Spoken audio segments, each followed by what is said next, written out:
Yo, what's up? Welcome back to another edition of that Stay Off My Grass podcast. It's your boy Jeremiah back again to talk Laker basketball. And god damn, baby, that was crazy. Oh my god.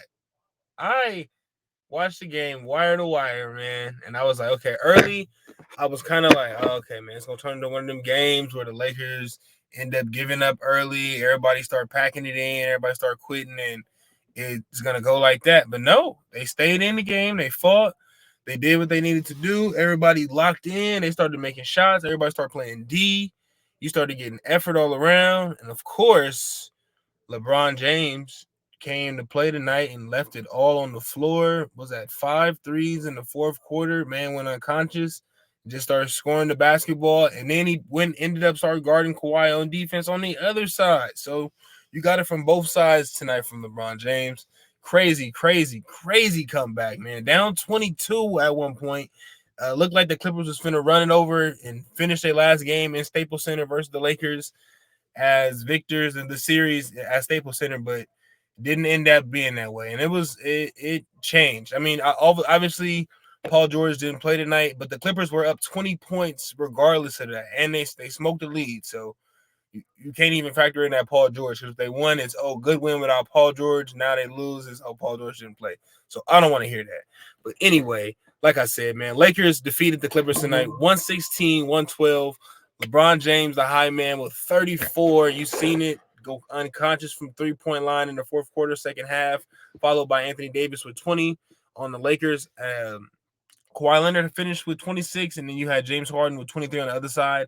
And also you had Norman Powell, who I thought was going to end up going crazy from 3-point line, but ended up only finishing shooting 2 for 9 from field. But just getting into the game, early on we saw the Lakers feeding AD, keeping AD involved. Obviously, Tice can't mess with AD. I mean, he's a good center role player, but he's not going to be able to guard AD and hang off AD both sides of the ball all game anyway. So Lakers took advantage of that early. Then towards like that second quarter, third quarter, you start to see the Lakers dwindle off and start getting beat. The Clippers started to hit shots. It started to go on a little run. Westbrook came in, started moving the ball. They were dunking the ball, fast breaks, turnovers, and the Lakers just were not taking care of business. And then obviously we've seen the switch happen late in that third quarter where you see, I want to say it's where Austin Reeves picked up James Harden, started guarding James Harden, and he started forcing turnovers. Like the Clippers act like that didn't matter, but in the end, it ended up starting to matter because that those turnovers ended up being points that started the Lakers going on their run and keep them afloat and not go down by too many points. So in the end, it actually did help that the Lakers made that switch and put Reeves on James Harden. Not saying that Reeves is going to stop him completely, but he did quell James Harden. He did stifle him. He did get him away from just getting to the paint and dragging into the free throw line, because he was doing that for a little bit, and that was starting to take his toll on the Lakers. And that's where the Clippers started to build their lead when Harden started to get to the free throw line. So just saying that, and that was a major switch. Obviously, you seen LeBron go crazy in the second half, and just the Lakers defensively turned it on. It was like they kept making these runs, right? They kept making shots, they kept hitting, they kept getting back, but the Clippers would answer with a 3-pointer or answer with an and one.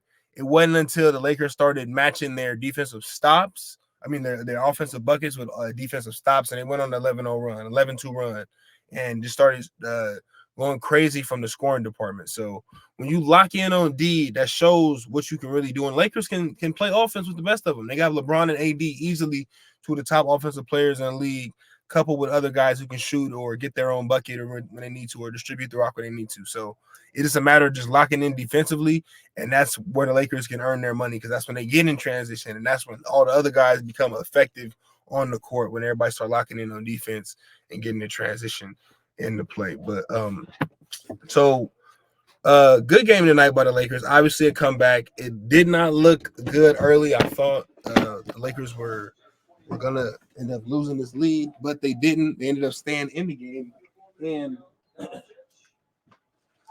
and I'm happy. I'm happy they didn't give up, because there's been many a times where the Lakers will beat down and then they start to give up, and then body language changes and everybody's not locked in. Nobody's playing hard. Nobody wants to compete anymore. But tonight wasn't one of those games where everybody forgot about the game that was being played tonight. But I'm just glad to see like effort because that's what they're gonna need down the stretch for these next, for just not even for the next anything, just for the rest of the season. That's what it's gonna take to go from a playing team to a playoff team. It's gonna take effort and resilience because there's gonna be times in the playoffs if you want to go that far, we're gonna be faced with some adversity, and what you choose to do with that is going to determine the kind of team you are in the playoffs. But I did want to say that much about the game tonight. But I did want to highlight some players, some of the guys I thought did good outside of AD and LeBron. Honestly, obviously, Rui Hachimura came to play tonight. I didn't notice, but Rui is shooting. They said 40% from the field on the broadcast. I'm gonna do some research. Should be down in the 30s tonight, but Rui was very timely on his shots, very timely on his scoring, getting buckets absolutely when we needed them. So shout out Rui for handling the business in the scoring department. And then D'Lo, man, I just love the little catching, just the catching, the pull it. Don't even pull it down. That's so much IQ right there. He knows, oh, pass is coming.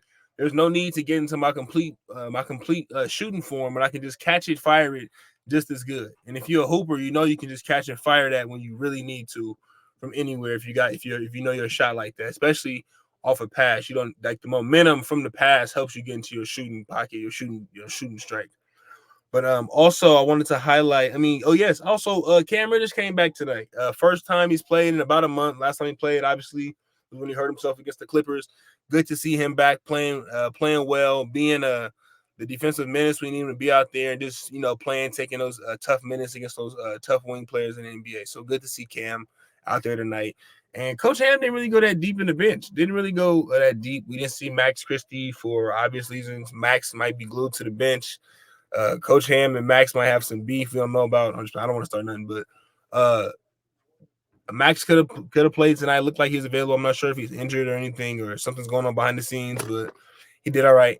Spencer Dinwiddie, it looked like he had a better game. Like stat sheet to tell you, he had 7 and 5 just from what I remember from the game. 7 and 6, obviously, but the impact he had on the game, like the 6 assists, definitely helped out. Definitely got guys open when we needed them to. Some of those assists went to LeBron for 3-pointers. Some of them went to other guys, but his distributor, his playmaking ability off the bench is definitely going to help us down the stretch, especially coming off the bench and with guys like Cam Reddish and Taurean Prince, who aren't offensive-minded players themselves, but with somebody like Spencer Dinwiddie on the floor, it can help them get into the areas they need to or get them open for shots they want to hit or get them in spots that they can get to score. But that's it for tonight's game. Tomorrow we got a back-to-back against the Wizards. Should be an easy game. Kyle Kuzma's coming to town. Hopefully Kuz can play a good game, get some old competition, an old friend. Should be a runaway game for the Lakers. This game shouldn't be a fight past the third quarter, if that long. The Lakers should go out and handle business. The Wizards haven't even hit double digits for the wins this season, and they got 49 losses. So 10, they're 9 and 49. So if we lose, we give them their 10th win, but if we beat them, we give them their 50th. Let's give them their 50th win. No excuses. Everybody go out there, execute. It should be no reason nobody doesn't play. If everybody comes out early and does their job, AD and LeBron can get the night off. So look forward to go out there and handling the Wizards early. Jackson Hayes did play. So yeah, I forgot. I was about to mention that earlier. But back to the Wizards. Go out there, handle the business. It shouldn't be that hard of a victory. It shouldn't be that hard of a team, even though they are NBA players. What they done this season showed that they're not able to hang with let's say a playoff team or a solid NBA team like the Lakers. So looking forward to a back-to-back game, so I have to wait in between watching Laker games. But that's it for tonight, y'all. Until next time, man. Peace. Thanks for watching.